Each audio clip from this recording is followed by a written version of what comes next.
ಯೇಸು ಕ್ರಿಸ್ತನ ಅತಿ ಸುಮಧುರವಾದಂಥ ನಾಮದಲ್ಲಿ ನಿಮ್ಮೆಲ್ಲರಿಗೂ ಕೂಡ ಸಂಜೆಯ ಶುಭವಂದನೆಗಳು. ದೇವರ ಪ್ರಸನ್ನತೆಯಲ್ಲಿ, ದೇವರ ಸಾನ್ನಿಧ್ಯದಲ್ಲಿ ಸ್ವಲ್ಪ ಹೊತ್ತು ಸಮಯವನ್ನು ಕಳೆಯುವಂಥ, ಬೇರೆ ಬೇರೆ ಸ್ಥಳಗಳಿದ್ರು ಕೂಡ, ಬೇರೆ ಬೇರೆ ದೇಶಗಳಲ್ಲಿದ್ರು ಕೂಡ ಆತನ ಪ್ರಸನ್ನತೆಯಲ್ಲಿ ಒಂದಾಗುವಂಥ ಒಂದು ಅವಕಾಶ. ದೇವರ ಪರಿಶುದ್ಧವಾದಂಥ ನಾಮದಲ್ಲಿ ನಿಮ್ಮೆಲ್ಲರನ್ನು ಕೂಡ ಈ ಆರಾಧನೆಗೆ ಸ್ವಾಗತಿಸ್ತಾ ನಾವು ಸ್ವಲ್ಪ ಹೊತ್ತು ಮೌನವಾಗಿದ್ದು ನಮ್ಮನ್ನು ನಾವು ಈ ಆರಾಧನೆಗಾಗಿ ಸಿದ್ಧಪಡಿಸಿಕೊಳ್ಳೋಣ. ದೇವರ ವಾಕ್ಯ ಹೇಳ್ತದೆ, ದೇವರು ಕಣ್ಣುಗುಡ್ಡೆಯಂತೆ ನಿನ್ನನ್ನು ಕಾಪಾಡ್ತಾನೆ ಎಂಬುದಾಗಿ. ಆತನು ನಮ್ಮ ಜೊತೆಗಾರನಾಗಿದ್ದುಕೊಂಡು, ನಮ್ಮ ಜೊತೆಯಲ್ಲಿ ನೆರಳಾಗಿದ್ದುಕೊಂಡು ನಮ್ಮನ್ನು ಕಾಯುವಾತನು, ನಮ್ಮನ್ನು ಬಲಪಡಿಸುವಾತನು, ನಮ್ಮನ್ನು ಆಶೀರ್ವದಿಸುವಾತನು. ಕೀರ್ತನೆಗಾರನು ಹೇಳುವ ಹಾಗೆ, ಯೆಹೋವನೇ ನಿನ್ನ ಮಹೋಪಕಾರಕ್ಕೆ ಬದಲೇನನ್ನು ಸಲ್ಲಿಸಲಿ, ರಕ್ಷಣಾ ಪಾತ್ರ ಹಿಡಿದುಕೊಂಡು ನಿನ್ನ ಪರಿಶುದ್ಧ ಸಾನ್ನಿಧ್ಯಕ್ಕೆ ಬರ್ತೇನೆ. ಕರ್ತನಲ್ಲಿ ಪ್ರೀತಿಯುಳ್ಳಂತ ದೇವಜನರೇ, ಆತನು ನಮ್ಮ ಜೀವಿತದಲ್ಲಿ ಮಾಡಿದಂತ ಅದ್ಭುತಗಳು, ಸಹಾಯಗಳು, ಉಪಕಾರಗಳು ಅಪಾರ. ಅದನ್ನು ಯೋಚಿಸ್ಲಿಕ್ಕೂ ಕೂಡ ನಮಗೆ, ಅದನ್ನು ಲೆಕ್ಕ ಹಾಕ್ಲಿಕ್ಕೆ ಕೂಡ ನಾವು ಅಶಕ್ತರು. ಆದ್ರೆ ಆತ ನಮ್ಮಿಂದ ಬಯಸುವಂತದ್ದು, ಪ್ರಿಯ ಮಗನು, ಪ್ರಿಯ ಮಗಳು, ನನ್ನನ್ನು ಮಹಿಮೆಪಡಿಸುವುದಕ್ಕಾಗಿ ಈ ಲೋಕದಲ್ಲಿ ಜೀವಿಸಬೇಕು. ಮಗನ ಮಗಳ ಜೀವಿತದ ಮೂಲಕವಾಗಿ ನಾನು ಮಹಿಮೆ ಹೊಂದಬೇಕೆಂಬುದಾಗಿ ಆತನ ಬಯಸುವಾತನು. ಆತನ ಸಾನ್ನಿಧ್ಯದಲ್ಲಿ, ಪ್ರಸನ್ನತೆಯಲ್ಲಿ ಜೊತೆಯಾಗಿ ಒಂದು ವೇಳೆ ಈ ಸಂಗೀತ ಗೊತ್ತಿರೋದಂತಾದ್ರೆ ಆತನ ಮಹಿಮೆಗಾಗಿ ಜೊತೆಗಾಗಿ ನಾವು ಹಾಡೋಣ.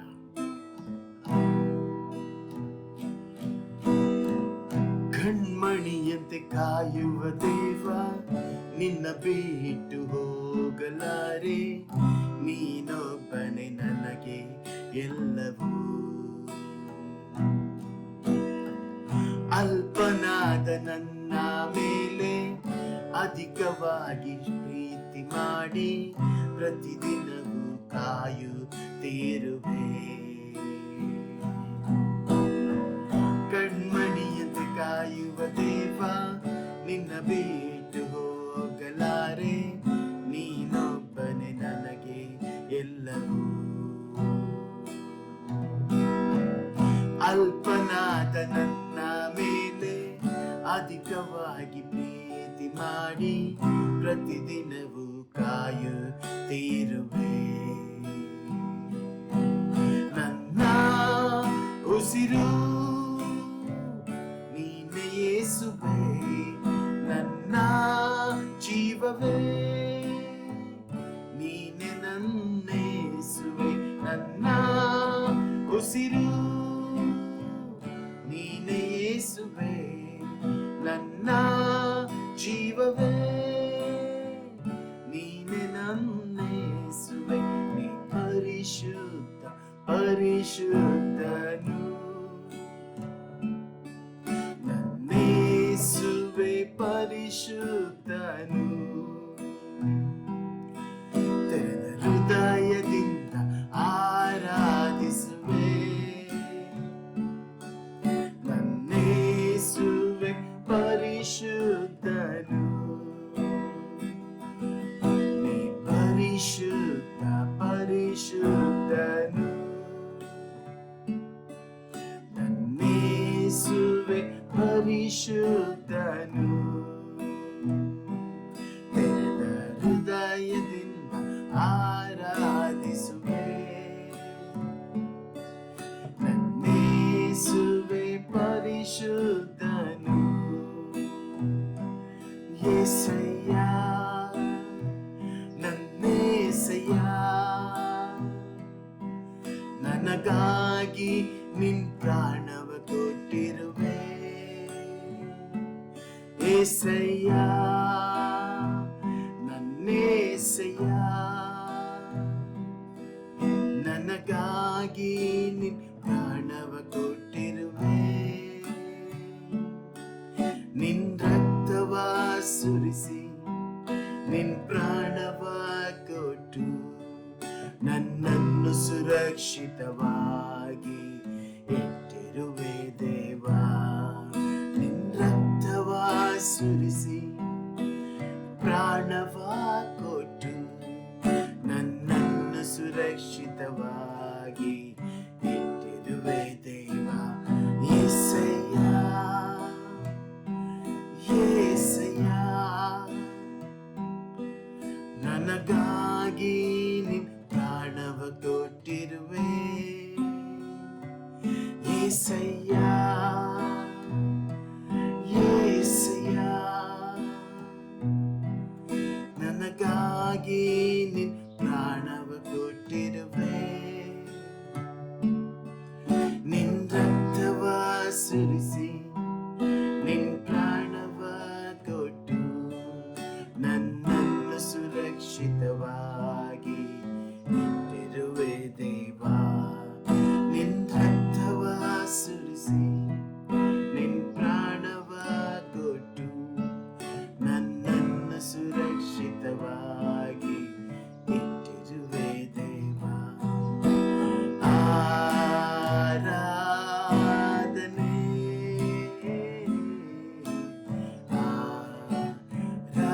ಆರಾಧನೆ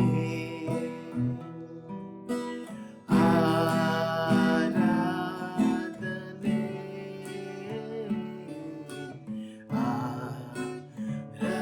ಆರಾಧನೆ. ನಿನ್ನ ಉಪಕಾರಕ್ಕೆ ಕೊನೆಯೇ ಇಲ್ಲ,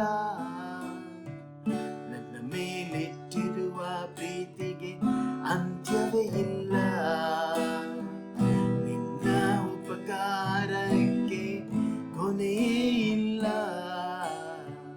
ನನ್ನ ಮೇಲಿಟ್ಟಿರುವ ಪ್ರೀತಿಗೆ ಅಂತ್ಯವೇ ಇಲ್ಲ. ನನ್ನೆಲ್ಲ ಆಶೀರ್ವಾದಕ್ಕೆ ಯೇಸುವೇ ನೀನೇ ಕಾರಣ. ನನ್ನೆಲ್ಲ ಅಭಿವೃದ್ಧಿಗೆ ಯೇಸುವೇ ನೀನೇ ಕಾರಣ. ನಿನ್ ಋಣವ ಹೇಗೆ ತೀರಿಸಲಿ యేಸಯ್ಯ, ಜೀವಿತವೆಲ್ಲ ನಿನ್ನಾರಾಧಿಸುವೆ. ನಿನ್ ಋಣವ ಹೇಗೆ ತೀರಿಸಲಿ యేಸಯ್ಯ, ಜೀವಿತವೆಲ್ಲ ನಿನ್ನಾರಾಧಿಸುವೆ. ಆತನ ಸಾನ್ನಿಧ್ಯದಲ್ಲಿ, ಆತನ ಪ್ರಸನ್ನತೆಯಲ್ಲಿ ಒಂದು ನಿರ್ಧಾರ. ಈ ಜೀವಿತ ದೇವರೇ ನೀನು ನನಗೆ ಕೊಟ್ಟಂತ ಜೀವಿತ, ಈ ಜೀವಿತ ನಿನ್ನ ಮಹಿಮೆಗಾಗಿ ನಿನ್ನನ್ನು ಆರಾಧಿಸುತ್ತಾ, ಈ ಜೀವಮಾನವೆಲ್ಲ ನಿನ್ನನ್ನು ಘನಪಡಿಸುತ್ತಾ, ನಿನ್ನನ್ನು ಆರಾಧಿಸುತ್ತಾ, ನಮ್ಮ ಜೀವಿತ ಮೂಲಕವಾಗಿ ನೀನು ಮಹಿಮೆ ಹೊಂದಲಿಕ್ಕಾಗುವಂತೆ ನಮ್ಮನ್ನು ಬಲಪಡಿಸು ಸ್ವಾಮಿ. ನಿನ್ನ ಋಣವ ಹೇಗೆ ತೀರಿಸಲಿ యేಸಯ್ಯ, ಜೀವಿತವೆಲ್ಲ ನಿನ್ನಾರಾಧಿಸುವೆ. ನಿನ್ನ ಋಣವ ಹೇಗೆ ತೀರಿಸಲಿ యేಸಯ್ಯ, ಜೀವಿತವೆಲ್ಲ ನಿನ್ನಾರಾಧಿಸುವೆ. యేಸಯ್ಯ ನನ್ನ ಜೊತೆಗಾರನೇ, యేಸಯ್ಯ ನನ್ನ ಸ್ನೇಹಿತನೇ, యేಸಯ್ಯ ನನ್ನ ಜೊತೆಗಾರನೇ, యేಸಯ್ಯ ನನ್ನನ್ನಿಲಿಯನೇ. ನಿನ್ನ ಋಣವ ಹೇಗೆ ತೀರಿಸಲಿ యేಸಯ್ಯ, ಜೀವಿತವೆಲ್ಲ ನಿನ್ನಾರಾಧಿಸುವೆ. ನಿನ್ನ ಋಣವ ಹೇಗೆ ತೀರಿಸಲಿ యేಸಯ್ಯ, ಜೀವಿತವೆಲ್ಲ ನಿನ್ನಾರಾಧಿಸುವೆ. ಜೀವಿತವೆಲ್ಲ ನಿನ್ನಾರಾಧಿಸುವೆ. ಪರಿಶುದ್ಧನಾಥ ದೇವರೇ ಸ್ವಾಮಿ, ಸಮಯಕ್ಕಾಯನಿಗೆ ಸ್ತೋತ್ರ. ಈ ಸಂಜೆಯ ವೇಳೆಯಲ್ಲಿ ಸ್ವಾಮಿ, ನಾವು ಬೇರೆ ಬೇರೆ ಸ್ಥಳಗಳಿದ್ರು ಕೂಡ ನಿನ್ನ ಪ್ರಸನ್ನತೆಯಲ್ಲಿ ಸೇರಿ ಬರುವಂತ ಕೃಪೆಯಿಂದ ಪಾಲಿಸಿಕೊಟ್ಟು ಅದಕ್ಕಾಯನಿಗೆ ಸ್ತೋತ್ರ ಸಲ್ಲಿಸ್ತೇವೆ. ನಮ್ಮನ್ನು ಒಂದು ಮಾಡಿದ ಕಾಯನಿಗೆ ಸ್ತೋತ್ರ, ನಮ್ಮನ್ನು ಜೊತೆ ಸೇರಿಸಿದ ಕಾಯನಿಗೆ ಸ್ತೋತ್ರ ಸ್ವಾಮಿ. ಸ್ವಾಮಿ, ಆರಾಧನೆ ಜೊತೆಗಾರನಾಗಿರು, ನಿನ್ನ ಪ್ರಸನ್ನತೆ ನಮ್ಮನ್ನು ತುಂಬಿಸು ಸ್ವಾಮಿ. ಈ ಆರಾಧನೆಯ ಆಶೀರ್ವಾದ ಪ್ರತಿಯೊಬ್ಬರಿಗೆ ದಯಪಾಲಿಸಿಕೊಳ್ಳುವುದೇ ಬೇಡ್ಕೊಳ್ತಿದ್ದೇವೆ. ಈ ಆರಾಧನೆ ನೀನು ಮಾತ್ರವೇ ಮಹಿಮೆ ಹೊಂದು ಸ್ವಾಮಿ.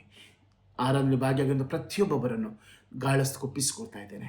ಅವ್ರು ಸ್ವಾಮಿ, ಯಾವ ಚಿಂತೆಯಿಂದ, ಯಾವ ಸಂದಿಗ್ಧತೆಯಿಂದ, ಯಾವ ಪ್ರಾರ್ಥನೆಯೊಂದಿಗೆ, ವಿಜ್ಞಾಪನೆಯೊಂದಿಗೆ, ಯಾವ ಕಣ್ಣೀರು ದುಃಖದೊಂದಿಗೆ ಈ ಆರಾಧನೆ ಸೇರಿ ಬಂದಿದ್ದಾರೋ ಪ್ರತಿಯೊಬ್ಬೊಬ್ಬರನ್ನು ನೀನು ಆಶೀರ್ವಸು, ನೀನು ಬಲಪಡಿಸು, ನೀನು ಮುನ್ನಡೆಸು. ಘನಮಾನ ಮಹಿಮೆ ನಿನಗೆ ಮಾತ್ರವೇ ಈಶ್ವರನೇ. ಯೇಸು ಕ್ರಿಸ್ತ ನಾಮದಲ್ಲಿ ಬೇಡಿದ್ದೇವೆ ನಮ್ಮ ತಂದೆಯೇ, ಆಮೆನ್, ಆಮೆನ್.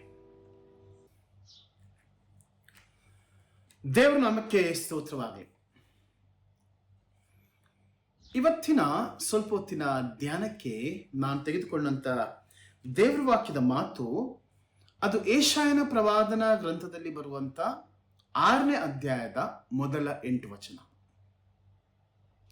ನಮ್ಮೆಲ್ಲರೂ ಕೂಡ ಚಿರಪರಿಚಿತ ಇರುವಂತ ಒಂದು ಪ್ಯಾಸೇಜ್ ಇದಾಗಿದೆ. ದೇವರು ಯೆಶಾಯನನ್ನು ಪ್ರವಾದಿಯನ್ನಾಗಿ ನೇಮಿಸಿದಂತ ಘಟನೆ.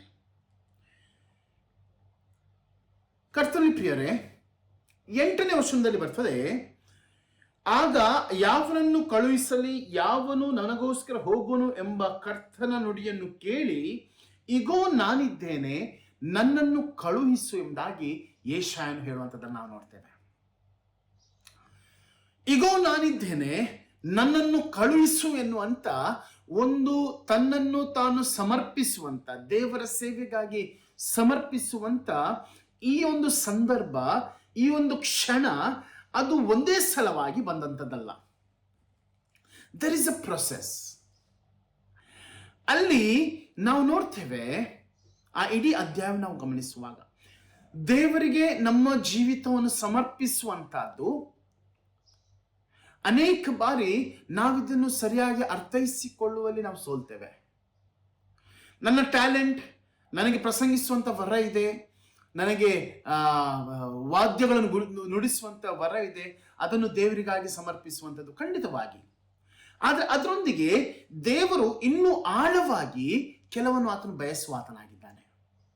ಈ ವಾಕ್ಯ ಪರೀಕ್ಷೆಯ ಮೂಲಕವಾಗಿ ನಾವು ಅದನ್ನು ನೋಡ್ತೇವೆ. It is a process. ಅಲ್ಲಿ ನಾವು ನೋಡ್ತೇವೆ, ಮೊದಲನೇದಾಗಿ ನಾವಲ್ಲಿ ನೋಡುವಂತಹದ್ದು, ಈ ಯೆಶಾಯನು ದೇವರ ಒಂದು ವಿಶೇಷವಾದಂಥ ದರ್ಶನವನ್ನು ಆತನು ಹೊಂದಿಕೊಳ್ತಾನೆ.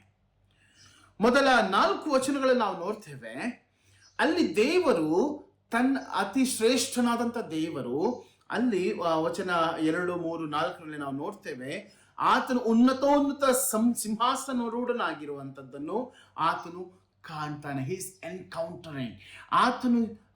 ಆತನ ಕಣ್ಣೆದುರಿನಲ್ಲಿ ದೇವರನ್ನು ಆತನು ಕಂಡುಕೊಳ್ತಾನೆ. ಮಾತ್ರವಲ್ಲ, ಆ ಒಂದು ಕ್ಷಣ ಆತನ ಜೀವಿತವನ್ನು ಸಂಪೂರ್ಣವಾಗಿ ಬದಲು ಮಾಡ್ತದೆ. ನಾವು ನೋಡ್ತೇವೆ, ಅನೇಕ ಬಾರಿ ನಮಗೆ ಪ್ರಶ್ನೆಗಳಿರ್ತದೆ, ಅಯ್ಯೋ ನನ್ನಿಂದ ಏನು ಸಾಧಿಸಲಿಕ್ಕೆ ಸಾಧ್ಯ, ನಾನು ಏನನ್ನು ಹೊಂದಿಕೊಳ್ಳಲಿಕ್ಕೆ ಸಾಧ್ಯ, ಅಥವಾ ನನಗೆ ಏನು ದೇವರು ವರ ಕೊಟ್ಟಿದ್ದಾನೆ.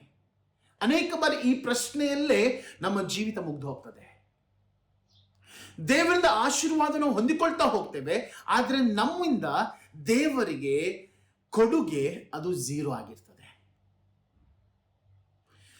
ಈ ಒಂದು ನಾವು ಪಾಪಿಗಳಾಗಿದ್ದಾಗ್ಯೂ ಆತನು ತನ್ನ ಆಶೀರ್ವಾದ ನೀಡ್ತಾ ಬರ್ತಾನೆ. ಆದ್ರೆ ಅದರೊಂದಿಗೆ ಆತನು ಬಯಸುವಂತದ್ದು, ಈ ನನ್ನ ಮಗಳು, ಈ ನನ್ನ ಮಗ ದೇವರ ಮಹಿಮೆಗಾಗಿ ಜೀವಿಸಬೇಕೆಂಬುದಾಗಿ, ದೇವರನ್ನು ಮಹಿಮೆ ಪಡಿಸಬೇಕೆಂಬುದಾಗಿ. ಆದ್ರೆ ನಾವು ಅನೇಕ ಬಾರಿ ನಮ್ಮ ಕೊರತೆಗಳು, ನಮ್ಮ ಬಲಹೀನತೆಗಳು, ಅಥವಾ ನಮ್ಮ ಇಹಲೋಕದ ಒಂದು ಆಸೆ ಆಕಾಂಕ್ಷೆಗಳನ್ನು ತೀರಿಸುವಂತ ಆ ಬರಸಿನಲ್ಲಿಯೇ ನಮ್ಮ ಇಡೀ ಜೀವಮಾನ ಮುಗ್ದು ಹೋಗ್ತದೆ. ನಾವಿಲ್ಲಿ ನೋಡ್ತೇವೆ, ಇಲ್ಲಿ ಯೆಶಾಯನಿಗೆ ಒಂದು ದರ್ಶನ ಆಗ್ತದೆ. ದೇವರೊಂದಿಗಿನ ಒಂದು ಭೇಟಿ ಆತನ ಇಡೀ ಜೀವಿತವನ್ನು ಬದಲಾಯಿಸ್ತದೆ. ಆತನು ಆ ಕ್ಷಣದಿಂದ ಆತನು ಹೇಳ್ತಾನೆ, ನಾನು ಸ್ವಾಮಿ ನಿನಗಾಗಿ ಏನ್ ಮಾಡಬೇಕು, ನಮ್ಮ ಜೀವಿತದಲ್ಲಿ ಕೂಡ ಯಾವಾಗ ದೇವರೊಂದಿಗಿನ ಆ ಭೇಟಿ, ದೇವರೊಂದಿಗಿನ ಪರ್ಸನಲ್ ರಿಲೇಶನ್ಶಿಪ್ ಯಾವಾಗ ಸ್ಟ್ರಾಂಗ್ ಆಗ್ತದೋ, ಯಾವಾಗ ದೃಢ ಆಗ್ತದೋ, ನಮ್ಮಿಂದ ಕೂಡ ಒಂದು ಅರಿವು ಬರ್ತದೆ, ಸ್ವಾಮಿ ನಿನಗಾಗಿ ನಾನು ಏನು ಮಾಡಬೇಕು, ಸ್ವಾಮಿ ನಿನಗಾಗಿ ನಾನು ಏನು ಮಾಡಬೇಕೆಂಬುದಾಗಿ.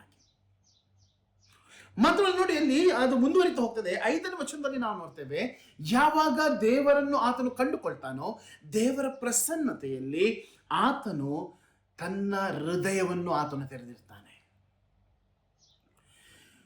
ನೋಡಿ, ಆತನ ಮುರಿಯಲ್ಪಟ್ಟಂತ ಹೃದಯ, ಒಂದು ರೀತಿಯಲ್ಲಿ ಆತನ ಜೀವಿತ ಆತನು ದೇವರ ಮುಂದೆ ತೆರೆದಿರ್ತಾನೆ. ತನ್ನ ಬಲಹೀನತೆಯನ್ನು ಆತನು ಹೈಡ್ ಮಾಡ್ತಾ ಇಲ್ಲ. ದೇವರು ಪ್ರತ್ಯಕ್ಷನಾದಾಗ, ದೇವರ ದರ್ಶನ ಆತನು ಹೊಂದಿಕೊಂಡಾಗ ತನ್ನ ಬಲಹೀನತೆಯನ್ನು ಆತನು ಅಡಗಿಸಿರದೆ ದೇವರ ಮುಂದೆ ಆ ಬಲಹೀನತೆಯನ್ನು ಆತನು ತರ್ತಾನೆ. ನೋಡ್ರಿ, ಆತನು ಹೇಳ್ತಾನೆ, ನನ್ನ ಗತಿಯನ್ನು ಏನು ಹೇಳಲಿ, ನಾನು ಹೊಲಸು ತುಟಿಯವನು. ಆತನು ಏನೆನ್ನುವಂಥದ್ದನ್ನು ಆತನು ಅರಿಕೆ ಮಾಡ್ತಾನೆ. ಯಾವಾಗ ಆತನಲ್ಲಿ ಆ ಒಂದು ಮಾನಸಾಂತರದ ಅರಿಕೆ ಆತನಲ್ಲಿ ಬರ್ತದೋ, ಮುಂದಿನ ವಚನದಲ್ಲಿ ನಾವು ನೋಡ್ತೇವೆ, ದೇವರು ಆತನನ್ನು ಶುದ್ಧೀಕರಿಸ್ತಾನೆ. ಸೆರಾಫಿಯರಲ್ಲಿ ಒಬ್ಬನು ಯಜ್ಞವೇದಿಯಿಂದ ತಾನು ತಂಡಸ್ಥದಲ್ಲಿ ತೆಗೆದ ಕೆಂಡವನ್ನು ಕೈಯಲ್ಲಿ ಹಿಡಿದುಕೊಂಡು ನನ್ನ ಬಳಿಗೆ ಹಾರಿ ಬಂದು ನನ್ನ ಬಾಯಿಗೆ ಮುಟ್ಟಿಸಿ, ಇಗೋ ಇದು ನಿನ್ನ ತುಟಿಗಳಿಗೆ ತಗುಲಿತು, ನಿನ್ನ ದೋಷವು ನೀಗಿತು, ನಿನ್ನ ಪಾಪಕ್ಕೆ ಪ್ರಾಯಶ್ಚಿತ್ತವಾಯಿತು.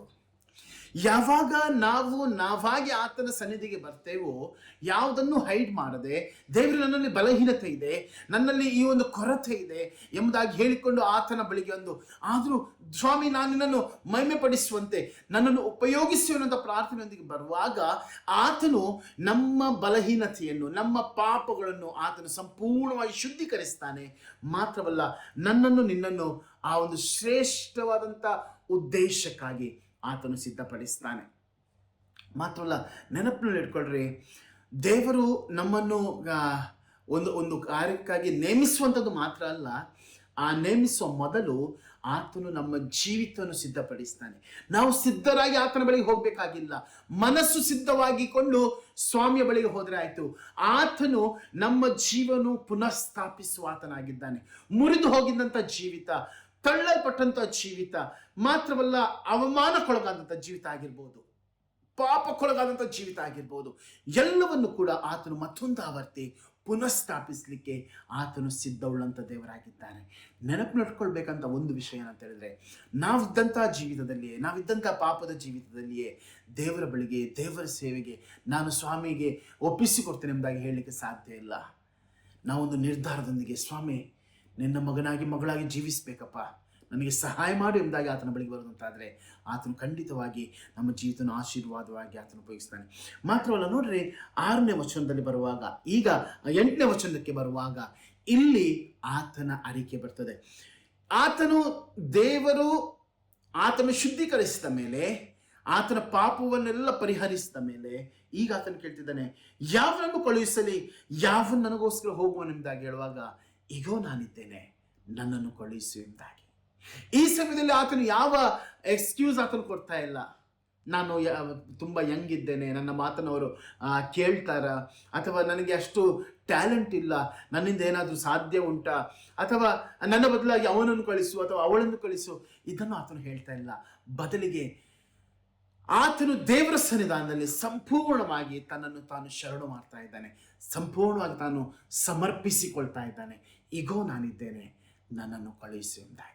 ಕರ್ತನಲ್ಲಿ ಪ್ರೀತಿಯುಳ್ಳಂಥ ದೇವಜನರೇ, ಇವತ್ತು ನನ್ನನ್ನು ನಿನ್ನನ್ನು ಕೂಡ ದೇವರು ಸಿದ್ಧಪಡಿಸಲಿಕ್ಕೆ ಆತನು ಕಾಯ್ತಾ ಇದ್ದಾನೆ.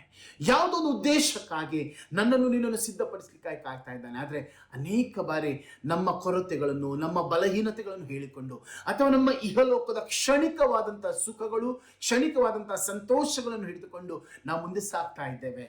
ಆತನ ಕರೆಗೆ ನಾವು ಇನ್ನೂ ಕೂಡ ಕಿವಿ ಕೊಡ್ತಾ ಇಲ್ಲ. ಆತನು ನನ್ನ ಜೀವಿತದಲ್ಲಿ ಇಟ್ಟಂಥ ಉದ್ದೇಶವನ್ನು ನೆರವೇರಿಸಲಿಕ್ಕೆ ನಮ್ಮ ಹೆಜ್ಜೆಗಳು ನಾವು ಇರ್ತಾ ಇಲ್ಲ. ಒಮ್ಮೆ ಆ ಸ್ವರಕ್ಕೆ ನಾವು ಕಿವಿಗೊಡೋದಂತಾದರೆ, ದೇವರೇ ನಾನಾಗಿ ನಾನು ಬಂದಿದ್ದೇನೆ, ನಿನ್ನ ಸಾನ್ನಿಧ್ಯಕ್ಕೆ ಬಂದಿದ್ದೇನೆ, ಹೌದು ನಾನು ಹೊಲಸು ತುಟಿಯವನು, ನಾನು ತಪ್ಪಾದ ಜೀವಿತ ನಡೆಸ್ತಾ ಇದ್ದೇನೆ, ನನ್ನ ಜೀವಿತ ಶುದ್ಧತೆಯ ಜೀವಿತ ಅಲ್ಲ, ಅಶುದ್ಧವಾಗಿದೆ. ಆದರೂ ಸ್ವಾಮಿ ನಿನ್ನ ಮೇಲೆ ನಂಬಿಕೆ ಇದೆ, ನೀನು ನನ್ನನ್ನು ಉಪಯೋಗಿಸಿದಂತಾದರೆ ಅದ್ಭುತವಾಗಿ ಉಪಯೋಗಿಸಿದೆ ಎನ್ನುವಂಥ ಒಂದೇ ಒಂದು ಪ್ರಾರ್ಥನೆಯೊಂದಿಗೆ ಆತನ ಬಳಿಗೆ ಬರೋದಂತಾದರೆ ನಿನ್ನ ಜೀವಿತವನ್ನು ಕೂಡ ಒಂದು ಶ್ರೇಷ್ಠ ಜೀವಿತವನ್ನಾಗಿ ಬದಲಾಯಿಸಲಿಕ್ಕೆ, ಅಸಾಮಾನ್ಯವಾದಂಥ ಜೀವಿತವಾಗಿ ಬದಲಾಯಿಸಲಿಕ್ಕೆ, ಸಾಕ್ಷಿಯುತವಾದಂಥ ಜೀವಿತವಾಗಿ ಬದಲಾಯಿಸಲಿಕ್ಕೆ ಆತನು ಶಕ್ತಿಯುಳ್ಳವನಾಗಿದ್ದಾನೆ. ದೇವರ ಸನ್ನಿಧಾನದಲ್ಲಿ ನಮ್ಮನ್ನು ನಾವು ಪರೀಕ್ಷಿಸಿಕೊಳ್ಳೋಣವೇ. ನಾವು ಆ ಸ್ವರಕ್ಕೆ ಕಿವಿ ಕೊಡ್ತಾ ಇದ್ದೇವೋ? ನಾವು ಆ ಕರೆಗೆ ನಾವು ಕಿವಿ ಕೊಡ್ತಾ ಇದ್ದೇವೋ? ನಾವು ನಮ್ಮನ್ನು ಸಂಪೂರ್ಣವಾಗಿ ಆತನಿಗೆ ಒಪ್ಪಿಸಿಕೊಡ್ತಾ ಇದ್ದೇವೆಯೋ? ಪರಿಶುದ್ಧನಾಥ ದೇವರೇ, ಸ್ವಾಮಿ ಸಮಯಕ್ಕಾಯ ನಿನಗೆ ಸ್ತೋತ್ರ. ನಿನ್ನ ಪ್ರೀತಿ, ನಿನ್ನ ಕೃಪೆ, ನಿನ್ನ ನಡೆಸುವಿಕೆ, ನಿನ್ನ ಆಶೀರ್ವಾದಗಳಿಗಾಗಿ ನಿನಗೆ ಸ್ತೋತ್ರ ಸಲ್ಲಿಸ್ತೇವೆ. ಹೌದು ಸ್ವಾಮಿ, ನಮ್ಮೆಲ್ಲರ ಜೀವಿತದಲ್ಲಿ ನೀನೊಂದು ಉದ್ದೇಶವನ್ನಿಟ್ಟಂಥ ದೇವರು ನೀನಾಗಿದೆ ಸ್ವಾಮಿ.